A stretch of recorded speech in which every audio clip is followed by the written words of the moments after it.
नमस्ते सभी को, ओम शांति। मेरा नाम कुणाल है। आज है 8 अप्रैल 2026। आज हम 19 अप्रैल 1971 की अव्यक्त मुरली पढ़ेंगे। ओम शांति। अव्यक्त बाप दादा मधुबन। त्याग, तपस्या और सेवा की परिभाषा। आज भट्टी का आरंभ करने के लिए बुलाया है। इस भट्टी में सर्व गुण की धारणा मूर्त बनने के लिए, वह संपूर्णतः ज्ञान मूर्त बनने के लिए आए हो। इसके लिए मुख्य 3 बातें ध्यान में रखनी हैं। वह कौन सी? जिन 3 बातों से संपूर्ण ज्ञान मूर्त और सर्वगुण मूर्त बन ही जाओ। सारे नॉलेज का सार उन 3 बातों में समाया हुआ है। वह कौन से शब्द हैं? एक त्याग, दूसरा तपस्या, तीसरा है सेवा।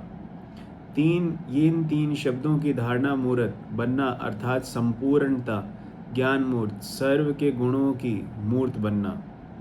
त्याग किसको कहा जाता है? निरंतर त्याग, वृत्ति और तपस्या मूर्त बनने, हर सेकंड, हर संकल्प द्वारा हर आत्मा की सेवा करनी है। यह सीखने के लिए भट्टी में आए हो। वैसे तो त्याग और तपस्या दोनों को जानते हो, फिर अभी क्या करने आए हो? कर्मों के लिए, कर्मों में लाने के लिए भले जानते हो, लेकिन अभी जो जानना है उस प्रमाण चलना। दोनों को समान बनाने के लिए आए हो। अभी जानने और चलने में अंतर है। इस अंतर को समाप्त करने के लिए भट्टी में आए हो। ऐसे तपस्वी मूर्त, त्याग मूर्त बनना है। आपका त्याग और तपस्या ही शक्ति की आकर्षण को दूर से प्रत्यक्ष दिखाई दे। जैसे स्थूल अग्नि व प्रकाश अथवा गर्मा दूर से ही दिखाई देते हैं, अनुभव होती है,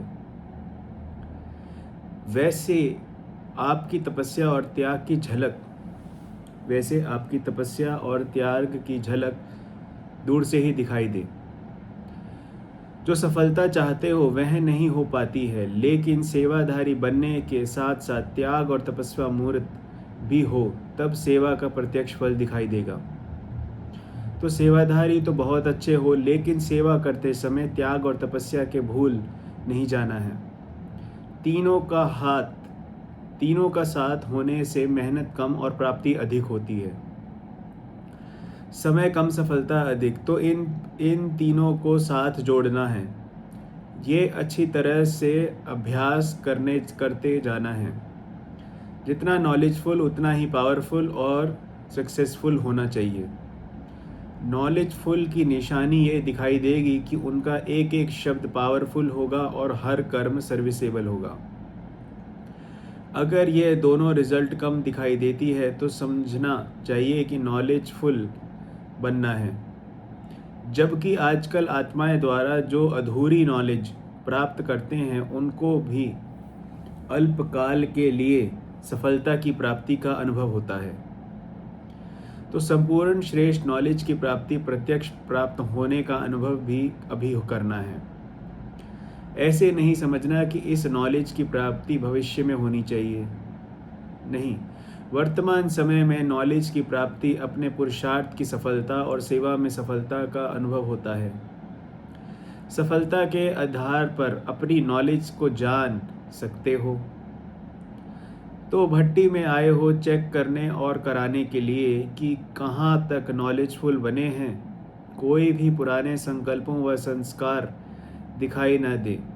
इतना त्याग सीखना है। मस्तक अर्थात बुद्धि की स्मृति व दृष्टि के सिवाय आत्मिक स्वरूप के और कुछ भी दिखाई ना दे,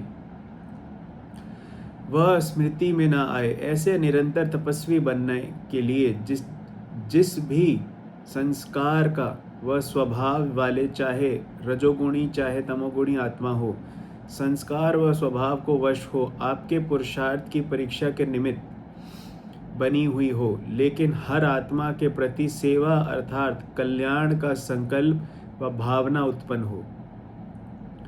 ऐसे सर्व आत्माओं का सेवाधारी अर्थात कल्याणकारी बनना है।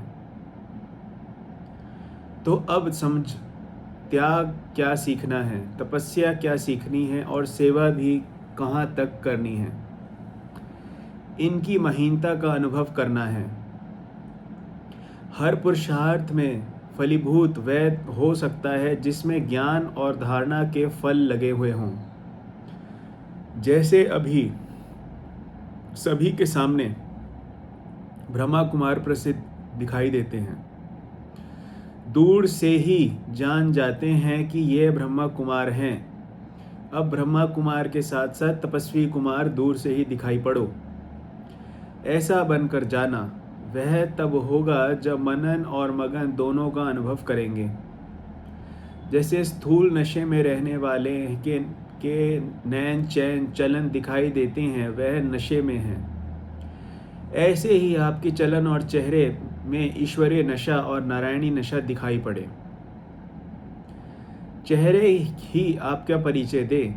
जैसे कोई के पास मिलने जाते हो तो परिचय के लिए अपना कार्ड देते हो ना, इसी रीति से आपका चेहरा परिचय कार्ड का कर्तव्य करे।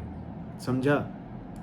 अभी गुप्त धारण का रूप नहीं रखना है। कई ऐसे समझते हैं कि ज्ञान गुप्त है, बाप गुप्त है, तो धारणा भी गुप्त है। ज्ञान गुप्त है, बाप गुप्त है, लेकिन उन द्वारा की जो धारणाएं की प्राप्ति होती हैं वह गुप्त नहीं हो सकती हैं। तो धारणाओं को वह प्राप्ति को प्रत्यक्ष रूप में दिखाओ, तब प्रत्यक्षता होगी। विशेष करके कुमारों को तो में एक संस्कार होता है जो पुरुषार्थ में विघन रूप होता है। वह कौन सा? कुमार में यह संस्कार होता है जो कामनाएं को पूर्ण करने के लिए संस्कार को रख देते हैं। जैसे जेब खर्च रखा जाता है ना, ऐसे राजाओं की राजाई को छूट गई लेकिन परवी पर्श को नहीं छोड़ते। इसी रीति संस्कारों को कितना भी खत्म करते हैं, लेकिन जेब खर्च माफिक कुछ ना कुछ किनारे रखते जरूर हैं। यह है मुख्य संस्कार। यह भट्टी में जानते भी हैं और चलने की हिम्मत भी धारण करते हैं, लेकिन फिर भी माया पिरवी पर्श के रीति से कहाँ ना कहाँ किनारे में रह जाती है। समझा? तो इस भट्टी में सभी त्याग करके जाना। यह नहीं सोचना कि संपूर्ण तो अभी अंत में बनना है, तो थोड़ा बहुत रहेगी ना, लेकिन नहीं। त्याग अर्थात त्याग। जेब खर्च माफिक अपने अंदर थोड़ा बहुत भी संस्कार रहना नहीं चाहिए। समझा? जरा भी संस्कार अगर रहा हुआ होगा तो वह थोड़े संस्कार भी धोखा दिला देता है। इसलिए बिल्कुल जो पुरानी जायदाद है वह भस्म करके जाना, छिपा कर नहीं रखना। समझा? अच्छा, ये कुमार ग्रुप है। अभी बनना है तपस्वी कुमार ग्रुप। इस ग्रुप की यह विशेषता सभी को दिखाई दे कि यह तपस्वी कुमार तपस्वी भूमि